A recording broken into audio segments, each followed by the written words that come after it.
Alright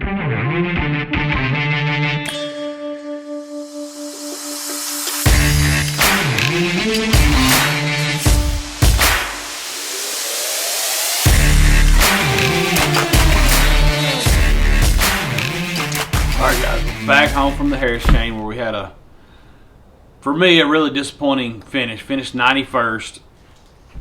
I had an absolutely terrible first day. So I just decided to go into the Banana Cove area and buckle down. I knew there would be a lot of boats in there. There was another big tournament there just a few weeks before, and a big majority of fish came out of that area. So I knew it'd get a lot of attention. And I was boat 149 the first day. And when I made it in there was already probably close to 30 boats in there. And, in practice, I had 3 waypoints in there where I had gotten bit the first day of practice. And every one of those waypoints, there was multiple boats around them. So, I knew then I was just going to have to put my head down and fish. And I just kind of moved around. I didn't go in on top of anybody, which was very surprising to see how many guys. There was a lot of guys respecting others, but it was really surprising to me to see how many guys really would just fish right in on top of you. I tried to give everybody space. I fished around that first morning and finally caught 2 fish in there. One close to 4 pounds and another one is about 2.5. And you could definitely see just by watching around that there was very specific places in there where the fish were biting, and those guys were catching them.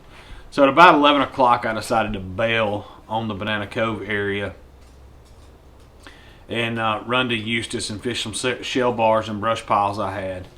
And I did that, and man, the wind was so bad. I mean, I was taking waves over the front of the boat trying to stand up. I mean, it was just really tough conditions to fish offshore in. I did end up toward the end of the day catch a 2.5 pounder off a brush pile, and then right towards the end of the day I ran back into Banana Cove and was able to catch 1 12-incher, which gave me 4 fish for the first day for 8-11. So I put myself in a really tough place going into the second day. I was really going into the event hoping not to just bomb it, and stay up there in points. My ultimate goal is to make that championship, and that still is my goal. So going into the second day, I knew I had to catch a really good bag, and the weather's supposed to be a little bit better the second day. So, and I knew I was going to be an early boat, and I knew I'd be able to get back into Banana Cove, and hopefully there was still some fish in there, and maybe was just hoping to maybe get a quick limit, 10 or 12 pound limit. So actually I was one of the first boats in Banana Cove that morning, and got close to one of my waypoints and pretty quickly caught a 2.25 pounder. So I had 2 fairly quick that morning, and it got so crowded around where I was fishing, I just kind of started just fishing my way out of the crowd and just fishing, and was able to catch another one close to 3 pounds, 2.75, 3 pounds, and then fished on a little further, and caught a 4.5.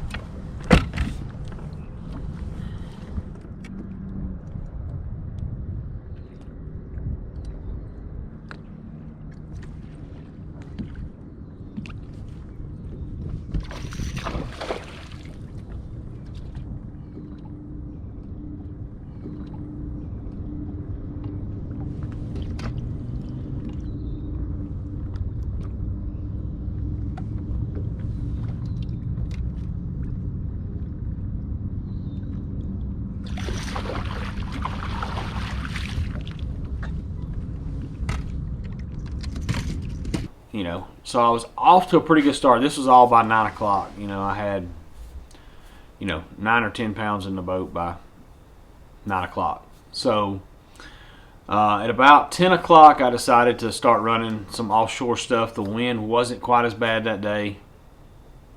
And my first place I pulled up to, I catch my fifth keeper, which is about a 2.25 pounder. And I had a couple places in Eustis that I thought really had potential. I had one bite in it in practice the last day that I thought was a really big fish.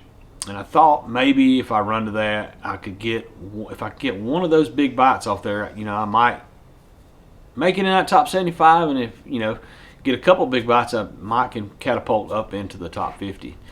So I ran to Eustis and I caught a couple small ones. Nothing that really, well, I don't think it helped me any.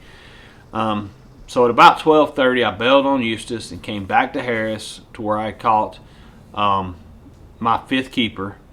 Not long after that, I caught a couple more that was in 2.5, was able to cull a little bit. And then I had a 3:30 weigh-in, so I ran back over to the Banana Cove area. And like on my second cast, I catch one almost 4.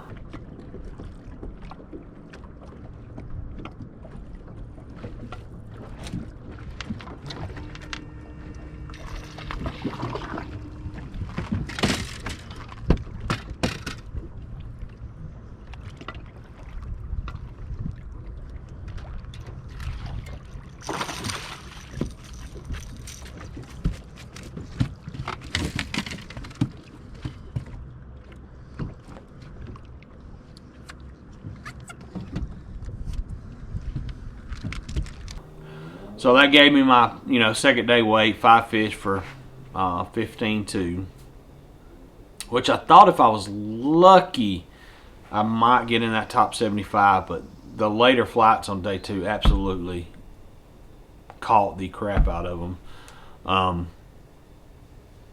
So that was kind of my tournament, most of my damage was done on a, I caught some good fish on the, mag ultra vibe speed worm, like most people. Most people in the Banana Cove area was throwing a chatterbait. I saw a few guys throwing a crankbait, but most guys were throwing a chatterbait. So I just wanted to do something a little bit different.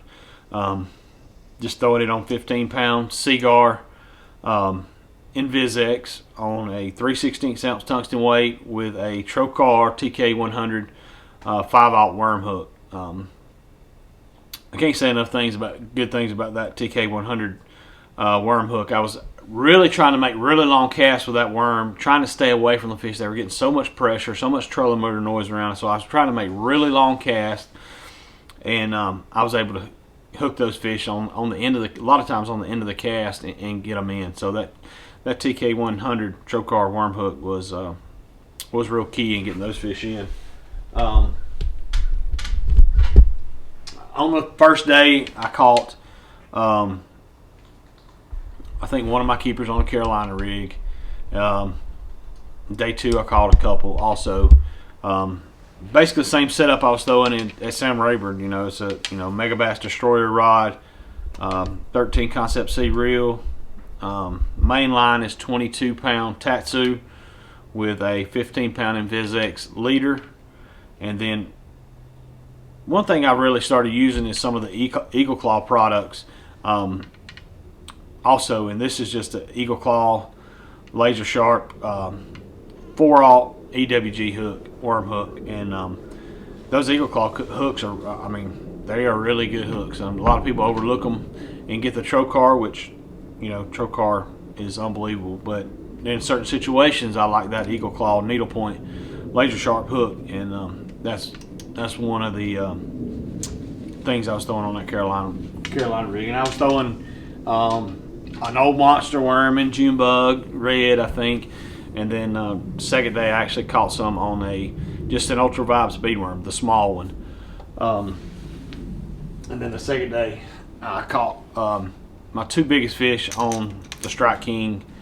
I forget what they call that crankbait though, but it's the new crankbait. Hybrid Hunter is what they call that. Is what I caught two of my big ones on the second day. I'm just throwing that on 15-pound Invisex, Seaguar Invisex line, just a 7-to-1 reel, and the Mega Bass flat side special Levante rod. So pretty simple setup. You know, we like I said, we finished 91st, and we dropped to 33rd in points. And then on to Pickwick for the next Pro Circuit event, which should be a really good event. I'm looking forward to that. I need to make I need to have a good event there. Need to cash a check, hopefully make another top 10, and move on to one of my favorite lakes in the country, to Guntersville, in May. So we still got a lot of fishing left to do this year, and we're going to keep pursuing to make that championship. Follow along with us, and we'll see you on the next video.